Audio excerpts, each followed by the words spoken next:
ఈ సంఘటనపై రాష్ట్ర ప్రభుత్వం న్యాయ విచారణ చేపట్టి దోషులను కఠినంగా శిక్షించాలని సిపిఐ రాష్ట్ర కార్యవర్గ సభ్యులు తాటిపాక మధు డిమాండ్ చేశారు. కాకినాడలో ఏర్పాటు చేసిన మీడియా సమావేశంలో తుని ఘటనను తీవ్రంగా ఖండించారు. గత 2 రోజులుగా రాజమండ్రిలో 10వ తరగతి విద్యార్థిని అత్యాచార ఘటన, తునిలో జరిగిన సంఘటన, ఈ రెండు కూడా చాలా తీవ్రమైన బాధాకరమైన విషయాలు. ఎందుకంటే మహిళలకు భద్రత లేదనేది ఇది కనపడుతుంది. హాస్టల్లో పెట్టిన పిల్లల్ని కనీసం హెచ్డబ్ల్యూఓ ఏఎస్డబ్ల్యూఓ ఏమాత్రం నాన్ సీరియస్గాన పిల్లల్ని బయట పంపించారు. ఇక్కడేమో స్కూల్లో నుంచే పిల్ల చాలాసార్లు బయటికి వెళ్తుంది. మొత్తం ఏదైనప్పటికీ ఒక డిసిప్లిన్ లేకుండా పోయింది.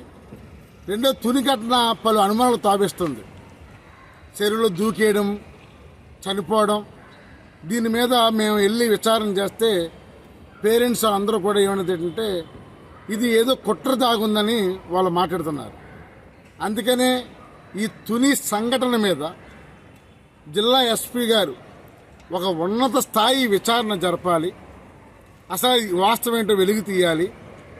అలాగే రెండో విషయం, మన విద్యాశాఖ మంత్రి గారు లోకేష్ బాబు గారు ఎడ్యుకేషన్ పెట్టాలి. చిన్నప్పటి నుంచే పిల్లలకి వీళ్ళందరితో ఒక శిక్షణ తరగతులు రాష్ట్ర వ్యాప్తంగా క్యాంపులు నిర్వహించి ఒక సైకాలజీగా పిల్లల్ని సరైన ఆలోచనలో ఉండే విధంగా మనం దాన్ని తప్పి ఉండే విధంగా ఉండాలని మేము కోరుతున్నాం. దానికోసమనే ఇప్పుడు తుడి నుంచి వెళ్ళి రావడం జరిగింది.